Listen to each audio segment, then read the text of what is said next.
Gau eta egun euskaraz bizi nahi dut, ta gauza bera egin dezakezu zuk.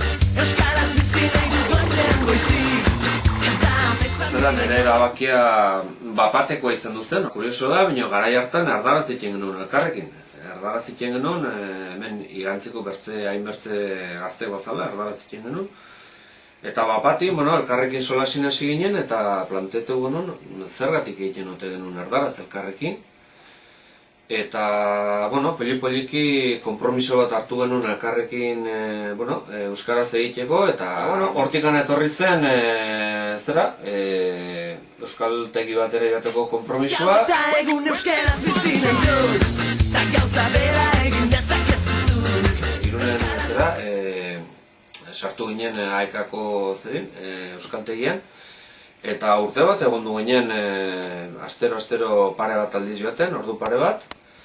Eta, horixe izan zen euskalduntzeko, hobeki horrenta alfabetatzeko gure prozesu horixe izan duzen. Ez dut ukatu behar, hasieran gogor xemarra intzitzegula ez, batez ere, eskatzen zituen ordugatik, joan etorri, eta horrengatik denagatik ez, bino gainekun, gero poli-poliki denbora pasatu ala, izugarri gustura ibili ginen, eta, ni benpin oroitzapenak aitzona txutik. Gau eta egun euskaraz bizi nahi dut, ta gauza bera egin dezakezu zuk.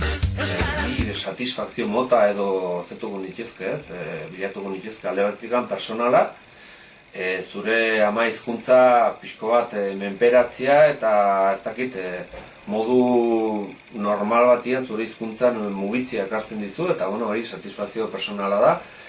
Eta bertzeldetika nik uste atea honitz ireki dizkela ez.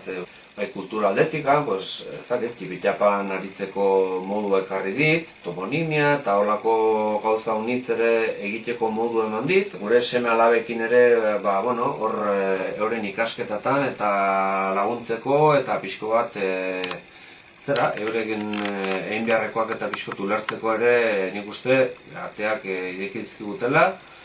Eta, nik uste alde guztitikan ez diot gauza honik bertzerikan arrotzen. Gau eta egun euskaraz bizi nahi dut, ta gauza bera egin dezakezu zuk. Eta nik gure adinekori eta bai gazte guri alfabetatuk ez direneri animatuko nieke esforzo txiki bat egitera. Eta nik uste esforzo horrek konpensazioa ekartzen du azkenin, ez? Bizimodunetan gure hizkuntzan eta hobekigo mugitzeko aukera emanen dielakoz, eta hortaz animatu nahi dut parte hartzera prozesu honetan, eta euskaldun osoak izatera nola bat ere, ez?